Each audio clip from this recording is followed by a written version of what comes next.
As কুকিংয়ে তোমাদের সবাইকে স্বাগত। আজ তোমাদেরকে বানিয়ে দেখাবো খাস্তা মুচমুচে ফুলকো বেগুনের চপ বা বেগুনি। দীর্ঘক্ষণ কিভাবে এত খাস্তা মুচমুচে হয় তার টিপস সহ। দেখো কতটা খাস্তা মুচমুচে, ভিতরটা দেখো কতটা ফাঁপা, দারুণ খেতে হয়।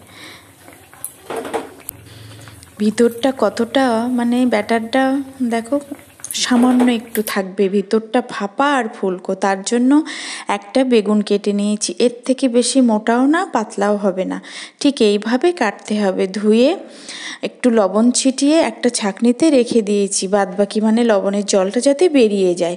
এবার দেব 1 বাটি বেসন, 1 বাটি ময়দা, তার 3 ভাগের 1 ভাগ দেব কর্নফ্লাওয়ার, আর দেব পরিমাণ মতো হলুদ, ঝাল লঙ্কার গুঁড়ো আর লবণ।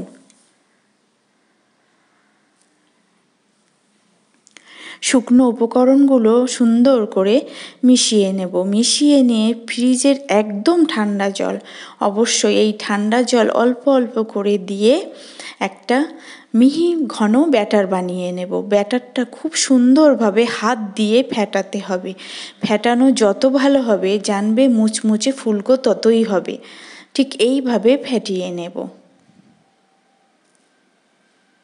দেখেছো কোট হয়ে গেছে হাতটা, তার বেগুনটাই কোট হয়ে যাবে।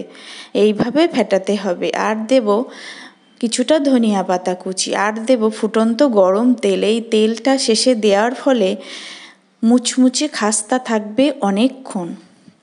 আর এতে ময়দা আর কর্নফ্লাওয়ার দেওয়ার ফলে এটা খেয়ে গ্যাস অম্বল হবে না। এবার একটা করে বেগুন নেব।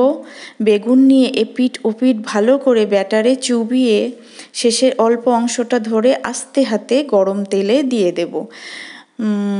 উনুনের আগুনটা ঠিক লো আঁচে রাখতে হবে, তাহলে অনেকক্ষণ ধরে লালচে করে ভাজলে ফুলকো হবে খাস্তা এবং মুচমুচে হবে। হাই হিটে ভাজলে ওপর থেকে লাল হয়ে যাবে, ভিতরে কিন্তু কাঁচা থেকে যাবে।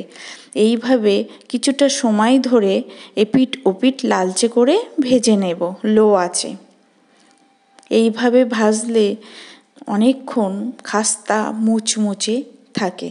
শীতের সন্ধ্যায় তোমরা এইভাবে চায়ের সাথে যদি বেগুনি বা বেগুনের চপ বা ভেজ ডালের সাথে দুপুরে বানিয়ে খাও, দারুণ মুচমুচে খাস্তা, কি সুন্দর! আর খেয়ে কোনো অসুবিধা হয় না। শুধু বেসনে করলে খেলে অসুবিধা হয়, কিন্তু এর মধ্যে যেহেতু কর্নফ্লাওয়ার আর ময়দা আছে কোনো অসুবিধা হবে না। এইভাবে একে একে আমি সব বেগুনিগুলো ভেজে তুলে নেব। ভিডিওটা ভালো লাগলে অবশ্যই লাইক, শেয়ার আর কমেন্ট করে জানিও কেমন হলো, আর সাবস্ক্রাইব করে পাশে থাকার অনুরোধ রইল। আর দেখেছো কতটা মুচমুচে?